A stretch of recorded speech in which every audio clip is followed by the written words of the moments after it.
Bonjour et bienvenue à ce coaching axé sur sexe et spiritualité. Le fantasme sexuel et la spiritualité, c'est de ça qu'il est question aujourd'hui. Mais de prime abord, je voudrais rappeler que le but de ce coaching n'est pas de faire peur, ni de faire le moral, mais de partager le savoir. Parlant du fantasme. Le fantasme, c'est quelque chose de mental. Ouais. C'est quelque chose que l'on s'imagine mentalement. C'est quelque chose que l'on prend pour réel ou réalité mentalement. Et vous rencontrez plusieurs couples qui sont fantasmés par le fait de parler et faire des bruits pendant le rapport sexuel. Aujourd'hui, vous allez écouter un autre son de cloche. Si vous ne le saviez pas, le fait de parler pendant le rapport sexuel vous épuise physiquement et spirituellement. Donc, plus vous parlez, plus vous vous déconcentrez. Et plus le sexe perd son aura. Le sexe, ayant perdu son aura, devient un acte vulgaire, un acte animal, un acte immoral. C'est pourquoi vous allez vous retrouver que vous êtes légalement mariés ou vous vivez ensemble légalement, mais vous commettez un acte sexuel immoral parce que le sens sacré du sexe n'y est pas. Donc, ces propos insensés avec lesquels vous êtes en train de nourrir vos ébats sexuels rendent le sexe immoral, vulgaire et animal. Parce qu'il a perdu son aura. Donc, ici, vous comprenez déjà que la spiritualité ne soutient pas le fantasme. Parce que c'est une imagination. La spiritualité n'a rien à voir avec des choses imaginaires. La spiritualité traite avec le concret, avec du concret. La spiritualité est objective et non subjective, mais le fantasme est subjectif. Le fantasme n'est pas réel, le fantasme est de l'imagination, c'est quelque chose de mental. Maintenant, les propos que vous tenez pendant le rapport sexuel ne profitent ni à l'un ni à l'autre.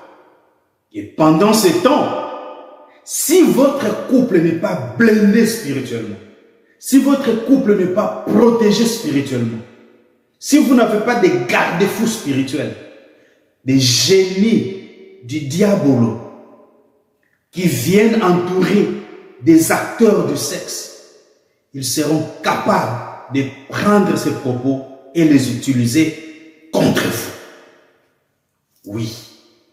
Parce que sous ces fantasmes, vous faites des promesses que vous ne réaliserez jamais. Vous dites des choses qui n'ont jamais existé. Donc la preuve que cela ne profite ni à l'un ni à l'autre, vous-même qui avez tenu ces propos-là, vous ne pouvez plus vous en souvenir. Ah, nous y sommes.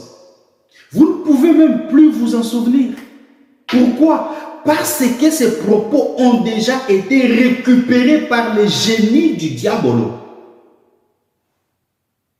C'est déjà mis en utilisation contre vous. Vous ne pouvez même plus vous en souvenir. Il y a certaines personnes qui, pendant le fantasme, se passent pour des animaux. Ils incarnent l'esprit d'un animal pendant le fantasme. Ils incarnent un esprit maléfique, une puissance maléfique. Il y a d'autres qui s'incarnent des serpents avec le Kundalini. Et alors, les génies prennent ça et ils utilisent ça contre vous. Parce que vous vous êtes identifié à un léopard pendant les rapports sexuels. Les génies prennent ça. Ils utilisent ça contre vous. Et vous serez là en train de vouloir vous affranchir d'une certaine vie et vous ne saurez toujours pas le faire.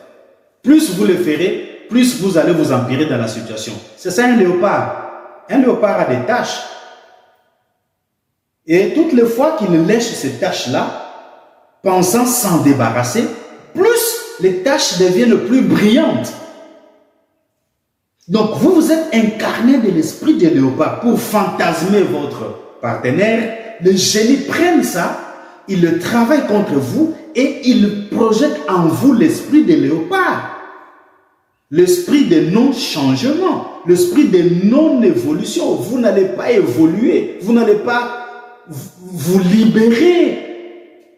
Vous serez toujours là en train de vous lécher et plus vous vous léchez, plus vos tâches, vos imperfections se mettent à jour.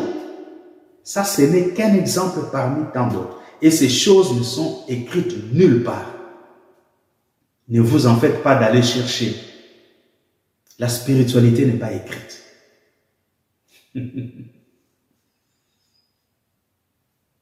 Et si vous ne le saviez pas, pendant que vous êtes en train de faire le sexe et que vous êtes en train de parler, vous êtes en train d'exposer vos intentions. Vous êtes en train d'exposer vos plans. Vous êtes en train d'exposer vos sentiments les plus profonds. Et vous ne savez pas qui s'en sert. Je ne sais pas si vous vous êtes déjà posé la question pourquoi le sexe est appelé relation intime. Pourquoi?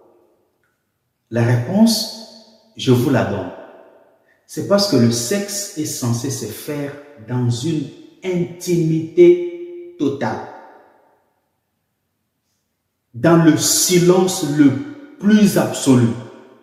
Parce que c'est dans le silence que la communication se fait. La communication spirituelle. C'est dans le silence que le transfert d'énergie se fait. C'est dans le silence que la transformation d'énergie se fait.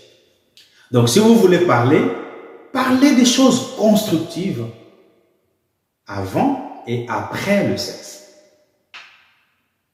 Si cela a été d'une utilité pour vous, dites merci Coach Ben. Au revoir.